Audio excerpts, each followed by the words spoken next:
Now, it should, it really should be obvious to a lot of people why disinformation, especially when it comes to things like medical concerns, can be really, really dangerous to public health. We are in the middle of a pandemic, and you have had, just in the past 6 months, you have had bogus medical treatments. You've had the presidents of the United States advocating a treatment for bleach for this virus. You've had a drug promoted by not only, the president of the United States, but other, should we say, conspiracy theories and other health practitioners around the world who have been pushing this narrative that this drug somehow works when there, again, is shown that there's no evidence that it works. And that's just one area of concern, especially when it comes to masks. Masks have been the big thing of, oh, there's no evidence that masks help stop you get the coronavirus. Not really, but it does help the virus stop spreading, which is what we really want to do. And as a result, lots of people haven't worn him. And I back when I first started doing YouTube videos, one of the first groups of people I really went after were the alternative health treatment people. And these weren't people who were like doing like massages or like, different therapies. But you had people who were offering this random treatment to cancer. And then they were milking people billions and thousands of pounds and even dollars out of them. And trust me, if you want to lose a couple of brain cells, just YouTube alternative health treatments and go down that YouTube rabbit hole. And trust me, you will lose a lot of brain cells, because there are a lot of quacks out there that use YouTube as their main platform for spreading misinformation when it comes to health. But today we're going to talk about politics, because an interesting report came out today. So this comes from The Independent, and it said literally this, not surprising really if you've been following anything that's been going on, especially the last 2019 election. So Conservative Party used disinformation with new level of impunity during the 2019 general election, report finds. Researchers warn that the tactics could undermine public trust in government messaging amid the coronavirus pandemic. And it's not only that undermines the trust in government for several other things as well. And,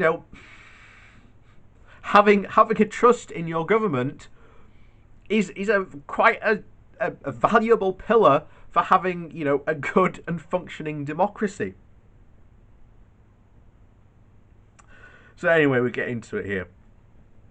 So the Conservative Party used disinformation tactics with a new level of impunity during last year's general election, report finds. Researchers from King's College London warned that the campaign had risked undermining public trust during the coronavirus pandemic. Their report said that the Tories had employed overt disinformation to secure voters, such as by altering a video of Sir Keir Starmer and posing as a fact-checker on Twitter during a leaders' debate.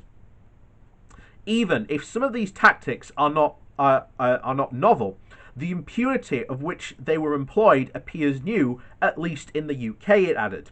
When found out, the Conservative Party representatives were unapologetic for rebranding their Twitter account as a fact-checking site and for editing a video footage of an interview with Sir Keir Starmer. The clip was edited to show the Labour leader, who was then the shadow Brexit secretary, failing to answer a question on the EU, which he had responded to it on a live television interview. The King's College research said that while government policy had focused on social media as a source for disinformation, much of it was being quote, spread by domestic political actors and news outlets. Last year, a public information campaign was launched to help the public spot false information, using a five-step checklist. Researchers found that the Conservative Party had violated 4 of the criteria during the election campaign. The report said it had deliberately shared poorly formatted and low-quality posters on social media, including a widely ridiculed tweet using a Comic Sans font to gain attention through critical coverage. The author, Francesca Grani, from King's College Department of War Studies, told The Independent, "What's happening is that we are seeing other people's elections and certain traits are being picked up and ran with. Some things are good and some are bad. I'd like to think that the UK is not as bad as other countries. The US is leading the way with this very muddy space." In separate research, the fact-checking organisation First Data found that the Labour and Conservatives and the Liberal Democrats all pushed misleading advertising during the campaign. But the Tories were by far the most frequent, with over 88% of their most shared online adverts between the 1st and the 4th of December containing misleading information, compared to 6.7% of Labour's. King's College researchers said that it was difficult to calculate whether the efforts had an impact on the election result, which saw Boris Johnson returned as Prime Minister with a majority of 47 seats. They warned the coronavirus pandemic could operate as a measure of public trust in the governing party, adding, "On a daily basis, the government is trying to persuade British citizens that its reported death tolls are accurate. It wants its citizens to believe that the message that it is succeeding in controlling the pandemic, despite its recent electoral record for using disinformation tactics and admitting it unapologetically." A spokesperson for the Conservative Party said it rejected what it called wild assertions. All Conservative Party advertising was labelled following best practice on digital imprints, he added. "We are delivering on the promises of the British public elected us on, getting Brexit done, investing in our public services, and levelling up across the country." Research classed disinformation as a deliberate lie or misrepresentation, while misinformation can be created or spread accidentally. Dr. Grinelli said that this had a perception that disinformation was happening at more and more of an industrial rate than has ever happened before, amid a global rise in online communications. But it also warned that it was hard to measure the impact on voting behaviour, because the reasons for people's decisions behind the views they form were often not fully known.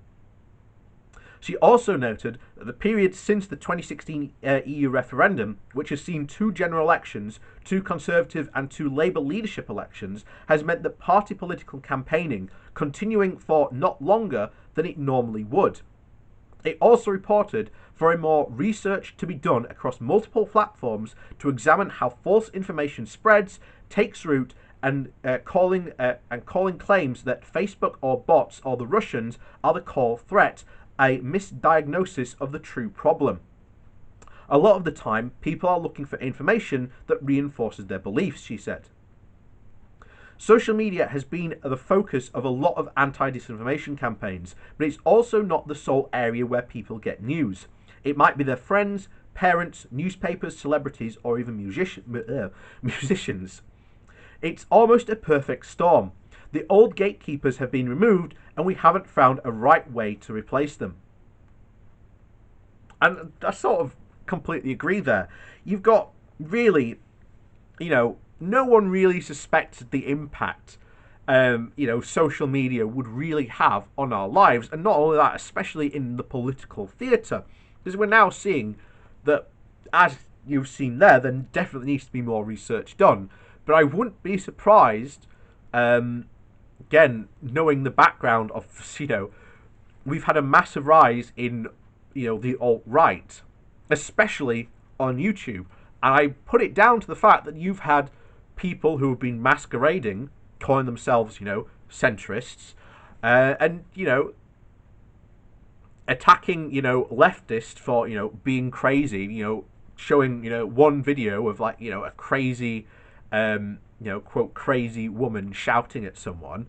And that has had an effect. I coined a term years ago, and I think this still holds true, what I call the internet magnifying glass, of where a single blog or even video can be blown up out of proportions when put under the internet magnifying glass. And this could be a single YouTuber with millions of subscribers, skewing it towards a certain political view. And if one YouTuber does it, what if more YouTubers do it on top of that? And it just gets bigger and bigger and bigger. And it just gets blown more out of proportion. And this can have an effect on people's political opinion, on parties, on causes, you name it. It does have an effect. Now we call this, of course, PR, and